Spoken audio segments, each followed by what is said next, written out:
Hoy por hoy, región de Murcia.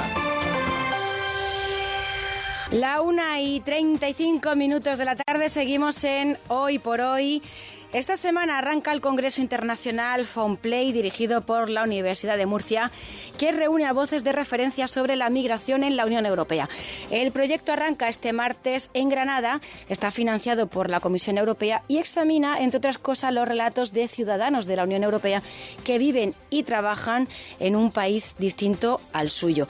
De esto vamos a hablar con el responsable de todo esto, que es Pascual Pérez Paredes. Él es catedrático de Lingüística Aplicada, Lingüística Inglesa por la Universidad de Murcia. Pascual, muy buenas tardes. Hola, buenas tardes. ¿Qué tal? ¿Cómo estás? Bueno, Congreso Internacional, ¿verdad?, el que se celebra en Granada, que al fin y al cabo no es sino uno más de todas las actividades que estáis llevando a cabo con este proyecto de 3 años. Vamos a ceñirnos a esto que comienza en Granada, un montón de ponentes, ¿verdad?, que van a hablar sobre las migraciones en la Unión Europea, ¿verdad? ¿Cuál es el foco? ¿Cuál es el enfoque que se le quiere dar? Sí, como bien dices, esta semana es una semana muy importante para nosotros porque este martes tenemos un evento nacional donde queremos poner el foco en el trabajo que hemos hecho los diferentes investigadores y las diferentes universidades y ONGs que forman parte de este proyecto. Y a partir del miércoles, jueves y viernes, pues tenemos el Congreso Internacional al que haces tu referencia, que fundamentalmente es un congreso de ámbito académico, donde queremos poner el foco en los procesos migratorios y la movilidad europea, aunque no solamente europea. Vamos a tener también ponencias de investigadores y de universidades que también examinan el fenómeno migratorio de manera más general en Europa también. Entonces, bueno, como te decía, es una semana donde por un lado tenemos mañana un evento que quizá es más abierto hacia la sociedad, más divulgativo, y a partir de este miércoles tenemos un evento que es más académico con decenas y decenas de ponencias. Lo hacemos en la Universidad de Granada, que es uno de nuestros socios en este proyecto. Lo va a clausurar la ministra, ¿verdad?, Elma Sainz. Sí, correcto. La clausura de este evento, de este congreso, está previsto que lo haga la ministra de Inclusión, Seguridad Social y Migraciones. Sí, Elma Sainz, el próximo viernes, si mal no recuerdo, a la 1:30. Sí, correcto, así es. Sí. Y hasta que eso llegue, con motivo de este congreso, pues va a haber ponencias, diálogos sobre migraciones, geopolítica, salud, discurso público y, en fin, material docente para trabajar valores europeos. Estamos hablando de la migración dentro de la Unión Europea. En este caso, vosotros, por ejemplo, analizáis el relato de gente de la Unión Europea que trabaja, que vive en un país distinto a la Unión Europea. Uno puede pensar que si nos movemos dentro de la Unión Europea no tiene que haber problemas, ¿verdad? No tiene que haber estereotipos, no tiene que haber perjuicios, todo tiene que darse con normalidad. Pero la evidencia dice otra cosa, ¿verdad? Sí, así es. Además, nosotros estábamos muy, muy preocupados. Este es un proyecto que se gestó hace muchos años. Estoy hablando de posiblemente 5 o 6 años, aunque realmente hemos estado trabajando en él, evidentemente, los últimos 3 años. Pero como consecuencia de la salida del Reino Unido, de la Unión Europea, pues asistimos prácticamente atónitos ante un único discurso, que fue el que se impuso, digamos, en las famosas elecciones de 16 de junio del año 2016, que os recuerdo, ¿verdad?, que el 51% de los británicos que votaron en ese referéndum, pues votaron salir de la Unión Europea, y que supuso la victoria de un discurso donde fundamentalmente hay muchísimas referencias al respecto. Se culpabilizaba no solamente a la Unión Europea, sino a los ciudadanos europeos, poco menos, pues de ser una serie de señores y de señoras que habían decidido migrar, moverse al Reino Unido para esquilmar a los británicos de sus recursos. Ese era un discurso que no tuvo contestación, es decir, no había un discurso alternativo. Cuando abrías el periódico te encontrabas con un discurso hegemónico que era el ciudadano europeo, está haciendo un uso indebido de los recursos sociales que les damos o que les dan en el Reino Unido. Por lo tanto, lo que nos preocupaba era que no hubiese discursos alternativos. Y bueno, fruto de esos debates y de esas discusiones, tanto académicas como, digamos, unas discusiones más de índole social, surgió este proyecto y la necesidad, en este caso, de recopilar un corpus muy amplio de 100 entrevistas. Estamos hablando de unas 90 horas, más de 90 horas de grabación que han sido transcritas, que han sido analizadas y que han sido puestas a disposición no solamente de investigadores, sino de cualquier persona que esté interesada en escuchar estas historias, para poder ofrecer al menos la perspectiva de las historias, de las narraciones en primera persona de ciudadanos europeos que, como bien has dicho, viven en Francia, Italia y en España, y que nos cuentan su día a día y, por supuesto, nos hablan no solamente de cosas positivas como pueda ser ejercer el derecho de libertad de movimiento, que está consagrado en el capítulo 2, en el artículo 2, perdón, del Tratado de la Unión Europea, sino nos habla de las múltiples dificultades y de los retos que deben enfrentar cuando migran, cuando viajan a otros países y ejercen un derecho, que es el derecho de entrar y salir de cualquier país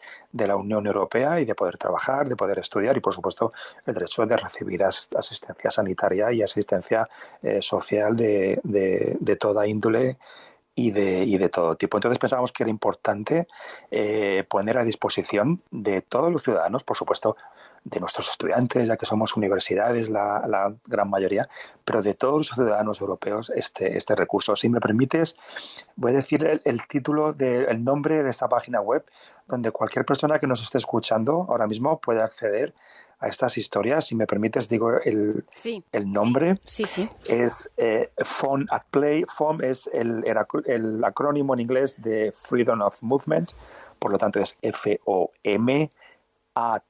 y luego Play como jugar, P de Pamplona, LAY.eu. Aquí vais a poder encontrar las 100 entrevistas que hemos hecho en este proyecto. Son entrevistas en varios idiomas. En nuestros datos os vais a encontrar 30 y tantas entrevistas en español, y me parece absolutamente espectacular que podamos contar con estos ciudadanos de la Unión Europea que además han decidido hacer estas entrevistas en un idioma, en este caso el español, que no es su idioma. Es decir, que esto es algo que valoramos muchísimo y que nos parece que en sí misma es una contribución a la sociedad. Pascual, dentro del ramillete de países que compone la Unión Europea, los ciudadanos de qué naciones son los que dicen, los que relatan que se sienten quizás más discriminados? Hay, no sé si zonas concretas de Europa donde sus ciudadanos a la hora de moverse sienten a lo mejor cierto rechazo. Bueno, en las entrevistas surgen a veces temas que son incómodos, pero que son importantes y que debemos hablar sobre ellos. Nosotros, en este caso, pues hemos analizado muy a fondo las entrevistas de los ciudadanos rumanos, alemanes e italianos en nuestro corpus, ya que conforman la gran mayoría de ciudadanos a los que hemos entrevistado, porque son, digamos, una representación demográfica de la mayoría de ciudadanos europeos que viven y trabajan en España, en este caso. ¿Y qué relatan? Sí. ¿Cómo se sienten? ¿Se sienten integrados, italianos, alemanes, rumanos, o hay diferencias en las sensaciones que perciben? Sí, mira, pues te voy a hablar de un estudio que vamos a llevar precisamente a este congreso de Granada, donde hemos analizado los testimonios de 9 ciudadanos rumanos, que muchos de ellos, por ejemplo, viven en la región de Murcia. Y bueno, si me están escuchando, pues me gustaría mandarles un saludo, porque han sido muy valientes para aportar sus testimonios y permitirnos que les grabemos en vídeo y que podamos difundir estas entrevistas. Estoy pensando, pues por ejemplo, en Simona, que es una ciudadana europea rumana que vive en Águilas, que es enfermera de formación y que ahora mismo está trabajando en el cultivo en la región, o Adrián, otro ciudadano rumano que vive en Calasparra, una persona que había estudiado ingeniería y que aquí en la región de Murcia pues trabaja en un sitio tan maravilloso como el santuario de la Virgen de la Esperanza en Calasparra. Entonces, todos ellos nos dan unos testimonios que, como os comentaba antes, merece la pena ser escuchados porque son discursos realmente alternativos que nos hablan, por ejemplo, de la importancia de la lengua, la lucha constante a nivel familiar que supone intentar mantener tu legado cultural, tu lengua, en este caso el rumano, a la vez que intentar que tus hijos, son familias que llevan asentadas en la región de Murcia, pues algunas de ellas más de 25 años, intentar que tus familias, que tus hijos aprendan bien español y que no sean estigmatizados. Es muy impactante oír estos testimonios, cómo estos ciudadanos rumanos, por ejemplo, son conscientes de la forma en la que son estigmatizados mediante estereotipos que tienden a marginalizar y a invisibilizar sus logros y sus vidas, ¿no? Son historias de verdad que yo creo que todos debemos aprender de ellas, porque todos somos personas en potencia que podemos irnos a otro país, nuestros hijos, nuestras hijas, nuestros familiares, nuestros amigos. Son personas que también viajan un día y van a Francia, van a Alemania, van a otro país de la Unión Europea en busca de un futuro mejor. Son historias, si me permites, muy importantes, son relatos de resiliencia y sobre todo son relatos de adaptación y son lecciones de vida que yo de verdad invito a todas las personas que nos estén escuchando a que si tienen un momento vayan a nuestra página web y elijan al azar alguna entrevista y van a descubrir lo que comentabas antes, lo que supone ejercer un derecho, pero también una parte quizá de la que se habla menos, que es una parte de lucha, de superación, de resiliencia, de retos, bueno, y también una parte de mucha alegría y de mucho orgullo que supone adaptarse y formar parte de una sociedad que en general es muy querida, como la sociedad española en general y la sociedad murciana en particular. Y Pascual, además del relato de estos rumanos que residen en la región de Murcia, que hablan de esa fuerte estigmatización, no sé si, por ejemplo, también se aprecia, es verdad que Europa es muy grande, se entiende que quizás, ¿no?, los países del este se pueden sentir un poquito más estigmatizados, pero no sé si ocurre, por ejemplo, también con los españoles cuando se desplazan a otro país, igual con los italianos. No sé si tradicionalmente siempre ha habido también, en fin, una serie de estereotipos que han rodeado a los ciudadanos del sur a la hora de, por ejemplo, de irse a trabajar a países del norte de Europa. ¿Eso se aprecia en los relatos? Pues nuestros relatos están grabados en países del sur de Europa y en concreto además en general en zonas del sur. Es decir, tenemos relatos de ciudadanos españoles que viven en Italia, en el sur de Italia, en concreto en Nápoles, y ciudadanos también españoles y de otras nacionalidades que viven en el sur, en este caso de Francia, en la zona de Perpiñán y en la zona de la costa. Lo que sí podemos apreciar, como comentabas antes, hay ciudadanos que cuando cogen su maleta y se van a otro país, pues no solamente se van con sus pertenencias personales, se van con un historial a veces de estigmatización muy potente y muy duro, de verdad. En el caso de los ciudadanos del este, también el caso, por ejemplo, de personas de Bulgaria, a la que hemos entrevistado también, pues hablan de esto de una manera muy abierta. También tenemos ciudadanos, por ejemplo, alemanes o ciudadanos irlandeses. Estoy pensando en un ciudadano irlandés al que entrevistamos en Teruel, que era una persona muy crítica y muy en este sentido con un punto de vista muy enriquecedor, y nos comentaba cómo él nunca, jamás se había sentido estigmatizado por ser irlandés. Al revés, todo el mundo quería hablar con él básicamente porque hablaba inglés, y el inglés es una lengua que es admirada, que tiene, digamos, desde el punto de vista económico, es una lengua de capital. Es decir, todo el mundo quiere, o muchas personas quieren aprender esa lengua frente a otros idiomas que evidentemente desde el punto de vista lingüístico no tienen nada que envidiar al inglés, pero que desde un punto de vista de capital, en el sentido de capital social, capital cultural, capital simbólico, tienen menos valor, como pudiera ser en este caso pues lenguas como el rumano o como el búlgaro, por ejemplo. Entonces, es muy interesante ver estas reflexiones y cómo diferentes ciudadanos, en función de su, como decía antes, de su bagaje, no solamente cultural, sino en este caso lingüístico, por ejemplo, a veces tienden hacia la estigmatización, o por el contrario, tienden hacia, digamos, una recepción más abierta más abierta, ¿no? en las sociedades donde se integran.